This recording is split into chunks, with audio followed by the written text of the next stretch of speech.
നമ്മൾ ദിവസവും ഉപയോഗിക്കുന്ന പാലിലും നെയ്യിലും മഞ്ഞളിലും മുളകിലും എല്ലാം മായം കലർന്നിട്ടുണ്ടോ എന്ന് എപ്പോഴെങ്കിലും ചിന്തിച്ചിട്ടുണ്ടോ?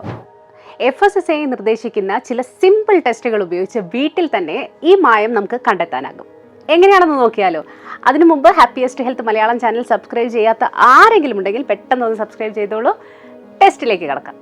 അപ്പോൾ മായം കലർന്നിട്ടുണ്ടോ എന്ന് ടെസ്റ്റ് ചെയ്യാൻ വേണ്ടിയിട്ട് ഇന്ന് നമ്മളിവിടെ മഞ്ഞൾപ്പൊടി, മുളക് പൊടി, നെയ്യ്, തേൻ, പച്ചപ്പട്ടാണി, പഞ്ചസാര, പാൽ. അപ്പോൾ നമുക്ക് ആദ്യം മഞ്ഞൾപ്പൊടി ഒന്ന് പരീക്ഷിക്കാം. ഇതെൻ്റെ സ്പൂൺ ചെറിയ സ്പൂണാണ്, അതുകൊണ്ട് ഞാനൊരു 2 സ്പൂൺ എടുക്കുന്നുണ്ട്. 2 സ്പൂൺ മഞ്ഞൾപ്പൊടി വെള്ളത്തിലേക്ക് ഇടും.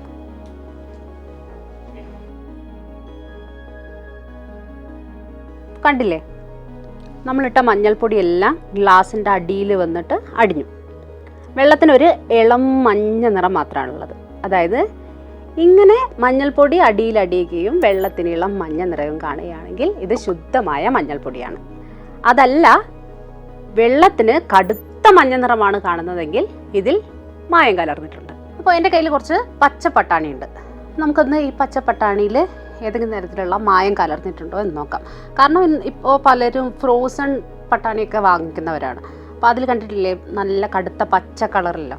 അപ്പോൾ അത് മായം കലർന്നതാണോ അല്ലെങ്കിൽ ശുദ്ധമാണോ എന്നുള്ളത് നോക്കാൻ ഒരു ടെസ്റ്റ് ചെയ്ത് നോക്കാം. അപ്പോൾ അതിന് വേണ്ടിയിട്ട് ഞാനൊരു ബൗൾ എടുക്കുന്നുണ്ട്. ആ ബൗളിലേക്ക് കുറച്ച് വെള്ളം ഒഴിച്ചു കൊടുക്കുക. അപ്പോൾ നമുക്ക് ഇതിൽ നിന്ന് കുറച്ച് പട്ടാണി എടുത്ത് ഇതാ കണ്ടില്ലേ, നല്ല ഫ്രഷ് പച്ച പട്ടാണിയാണ്. അത് വെള്ളത്തിലിട്ട് വയ്ക്കാം.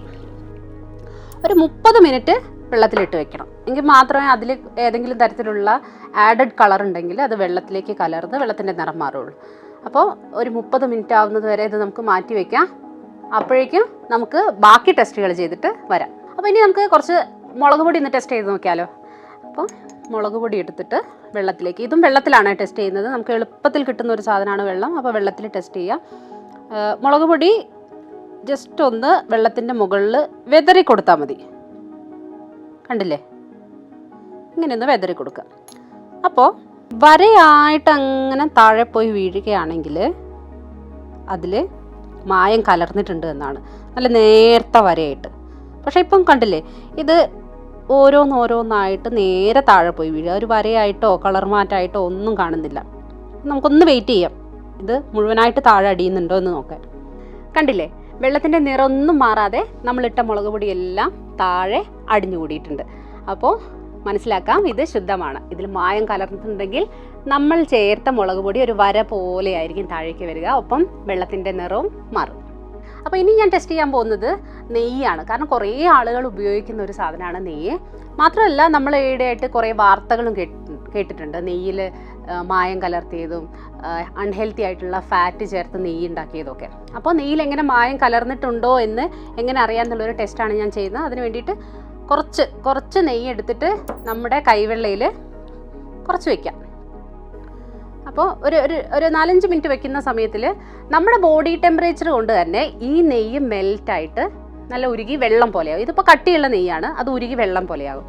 അങ്ങനെ നമ്മുടെ ബോഡി ടെമ്പറേച്ചറിൽ അത് ഉരുകി വെള്ളം പോലെയാകുന്നുണ്ടെങ്കിൽ ഉറപ്പിക്കാം അത് ശുദ്ധമായ നെയ്യാണ്. കണ്ടില്ലേ, ഞാൻ കയ്യിലിട്ടത് ഈ നെയ്യായിരുന്നു. എൻ്റെ കയ്യിൽ വെച്ച് അത് ഉരുകിയിട്ട് ഇങ്ങനെയായി. അപ്പോൾ ഇത് ശുദ്ധമായ നെയ്യാണ്. അപ്പോൾ നെയ്യ് ടെസ്റ്റ് ചെയ്യാൻ വേറൊരു മാർഗം കൂടെ നമുക്ക് നോക്കാം. ഒരു സ്പൂൺ നെയ്യ് എടുത്ത് ഒരു പാൻ ചൂടാക്കി അതിലേക്ക് ഒഴിക്കുക. പാൻ ചൂടാക്കി ഒഴിക്കുന്ന സമയത്ത് ഈ നെയ്യ് ഉരുകി ഒരു തവിട്ട് നിറമാകുന്നുണ്ടെങ്കിൽ, പൂർണ്ണമായിട്ട് ഉരുക്കി തവിട്ട് നിറമാകുന്നുണ്ടെങ്കിൽ അത് ശുദ്ധമാണ്. മറിച്ച് അതൊരു മഞ്ഞ നിറമായിട്ടാണ് വരുന്നതെങ്കിൽ അതിൽ മായം ചേർത്തിട്ടുണ്ട്. അപ്പോൾ എൻ്റെ കയ്യിൽ കുറച്ച് തേനുണ്ടേ. അപ്പോൾ തേനൊന്ന് നമുക്ക് ടെസ്റ്റ് ചെയ്ത് നോക്കിയാലോ?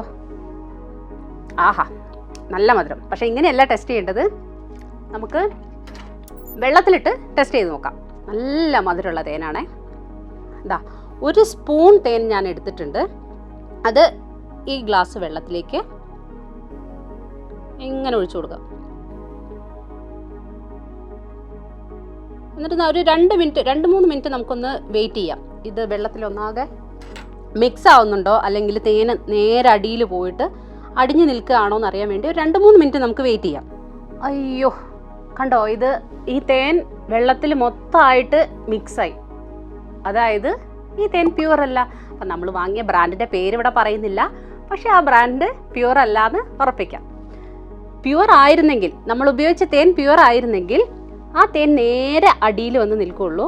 ഇതുപോലെ വെള്ളത്തിൽ ഒന്നാകെ യോജിച്ച് തേൻ ഏതാ വെള്ളം ഏതാന്നുള്ള വ്യത്യാസത്തിൽ ആവില്ലായിരുന്നു.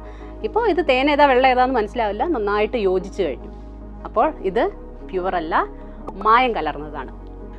ഇനി ഈ പഞ്ചസാര നല്ലതാണോ അല്ലെങ്കിൽ മായം കലർന്നതാണോ എന്ന് പെട്ടെന്നൊന്ന് ചെക്ക് ചെയ്യാം. അതിനുവേണ്ടി ഞാൻ ഒരു ഗ്ലാസ് വെള്ളം എടുത്തിട്ടുണ്ട്. ആ വെള്ളത്തിലേക്ക് ഇതാ 2 സ്പൂണ് പഞ്ചസാര ചേർക്കാം.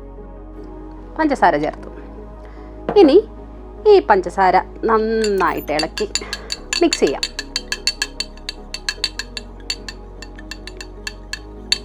ഇത് കുറച്ച് സമയം എടുക്കും. പഞ്ചസാര ഉപയോഗിക്കാത്ത ആളുകൾ വളരെ കുറവായിരിക്കും അല്ലേ? 30 ദിവസം പഞ്ചസാര ഉപയോഗിക്കാതിരുന്നത് നമ്മുടെ ശരീരത്തിൽ എന്തൊക്കെ മാറ്റങ്ങൾ വരുന്ന അറിയണ്ടേ? അതിന് വേണ്ടിയിട്ട് ഹാപ്പിയസ്റ്റ് ഹെൽത്ത് മലയാളത്തിൻ്റെ യൂട്യൂബ് ചാനലിൽ കയറിയിട്ട് ഒന്ന് സെർച്ച് ചെയ്താൽ മതി. ഒരു ലിങ്ക് കിട്ടും. ആ വീഡിയോ കണ്ടു നോക്കാം. അല്ലെങ്കിൽ ഞാനിവിടെ ഐകാർഡിൽ കൊടുക്കുകയും ചെയ്യാം. ഈ പഞ്ചസാര നന്നായിട്ട് അലിഞ്ഞുകൊണ്ടിരിക്കുകയാണ്. കണ്ടില്ലേ? പഞ്ചസാര ഞാൻ 2 സ്പൂണ് പഞ്ചസാര വെള്ളത്തിലിട്ട് അലിയിച്ചതാണ്. പക്ഷേ ഇതിൽ ചെറിയ ചില പാർട്ടിക്കിൾസ് ഒക്കെ കാണുന്നുണ്ട്. വെള്ളത്തിൽ അലിഞ്ഞതിന് ശേഷം ചെറിയ രീതിയിലുള്ള മായം ഉണ്ടെന്ന് നമുക്ക് വിലയിരുത്തേണ്ടി വരും. കാരണം കണ്ടില്ലേ, ചിലപ്പോൾ നമ്മുടെ ക്യാമറയിൽ കാണാൻ കഴിയില്ല, എങ്കിലും ചെറിയ ചില പാർട്ടിക്കിൾസ് ഉണ്ട്. ബാക്കിയെല്ലാം വെള്ളത്തിൽ അലിഞ്ഞു പോയിട്ടുണ്ട്. അത് പ്യുവർ ആണ്, പക്ഷേ 100% പ്യുവർ അല്ല. എന്നാലും നമുക്ക് വിശ്വസിക്കാം, അത്ര തന്നെ. ഇനി പാലിൽ എങ്ങനെയാണ് മായം ചേർന്നിട്ടുണ്ടോ ഇല്ലേ എന്നുള്ളത് ടെസ്റ്റ് ചെയ്യാൻ നോക്കാം. അത് ഞാനൊന്ന് പറയാം. നമ്മൾ എന്ത് ചെയ്യണമെന്ന് വെച്ചാൽ പാലെടുത്തിട്ട് ഒരു ചരിഞ്ഞൊരു സർഫസിൽ ഒഴിച്ചു നോക്കാം. അപ്പോൾ പാല് പെട്ടെന്ന് അങ്ങ് താഴേക്ക് ഊർന്നു പോകുന്നുണ്ടെങ്കിൽ അതിൽ വെള്ളം ചേർത്തിട്ടുണ്ട്. ഇനി അതല്ല, പാലൊന്ന് പതുക്കെ താഴേക്ക് ഇറങ്ങി ഇവിടെ ഒരു വെള്ള വര പോലെ വരികയാണെങ്കിൽ അതിൽ മായം ചേർത്തിട്ടില്ല, ശുദ്ധമായ പാലാണ്. മായം ചേർത്തിട്ടുണ്ടെന്ന് ഞാൻ പറഞ്ഞത് അതിൽ വെള്ളം ചേർത്തിട്ടുണ്ട് എന്നാണ്. അപ്പോൾ നമുക്കൊന്ന് ടെസ്റ്റ് ചെയ്ത് നോക്കാം. ഒരു സ്പൂൺ പാല് ഞാൻ എടുത്തിട്ടുണ്ട്.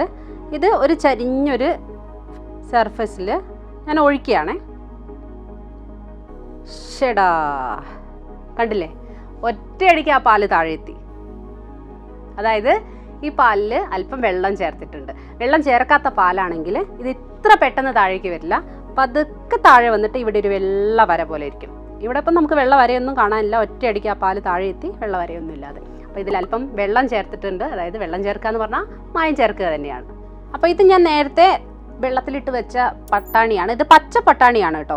നമ്മൾ ഇതിൽ മായം കലർന്നിട്ടുണ്ടോ എന്നറിയാൻ വേണ്ടിയാണ് വെള്ളത്തിലിട്ട് വെച്ചത്. 30 മിനിറ്റ് നമ്മൾ വെള്ളത്തിലിട്ട് വെച്ചു. ഇതാ കണ്ടില്ലേ, വെള്ളത്തിൻ്റെ കളറൊന്നും മാറിയിട്ടില്ല. ഇത് നല്ല ശുദ്ധമായ പട്ടാണി തന്നെയാണ്. കാരണം ഞാൻ ഉപയോഗിച്ചത് ഇതാ ഈ കാണുന്ന പച്ച പട്ടാണിയാണ്. ഇങ്ങനെ വരുന്നതെല്ലാം ശുദ്ധമായിരിക്കും. പ്രത്യേകിച്ച് നമ്മൾ ഫ്രോസൺ ആയിട്ട് വാങ്ങുന്നതും റെഡി ടു ഈറ്റായിട്ട് വാങ്ങുന്ന പട്ടാണിയൊക്കെ ഉണ്ടല്ലോ, അതിലാണ് മായം കലർന്നിട്ടുണ്ടാവുക. അതായത് ആഡഡ് കളേഴ്സ് ഉണ്ടായിരിക്കുക. അങ്ങനെയുള്ള പട്ടാണി വെള്ളത്തിലിട്ട് നോക്കിയാൽ 30 മിനിറ്റ് കഴിഞ്ഞാൽ ഈ വെള്ളം ഇങ്ങനെയായിരിക്കില്ല, അതിൽ നല്ല പച്ച കളറായിട്ടുണ്ടാവുക. ഇതിപ്പം പ്യുവർ ആയിട്ടുള്ള പട്ടാണിയാണ്. അപ്പോൾ ഇനി വീട്ടിൽ മുളക് പൊടിയോ മഞ്ഞൾപ്പൊടിയോ തേനോ പഞ്ചസാരയോ നെയ്യോ എന്താകട്ടെ അതെല്ലാം ഉപയോഗിക്കുമ്പോൾ മായം കലർന്നിട്ടുണ്ടെന്നൊരു സംശയം തോന്നിയാൽ ഒട്ടും മടിക്കണ്ട. നമ്മൾ ഈ കാണിച്ച ടെസ്റ്റുകളൊക്കെ നിങ്ങൾക്ക് വീട്ടിൽ ഏറ്റവും എളുപ്പത്തിൽ സിമ്പിളായിട്ട് ചെയ്ത് നോക്കാൻ പറ്റും. ഒട്ടും മടിക്കാതെ തന്നെ അതൊന്ന് ചെയ്ത് നോക്കുക. ഒപ്പം ഈ വീഡിയോ ഇഷ്ടമായാൽ ലൈക്ക് ചെയ്യാനും ഷെയർ ചെയ്യാനും സബ്സ്ക്രൈബ് ചെയ്യാനും മറക്കരുത്.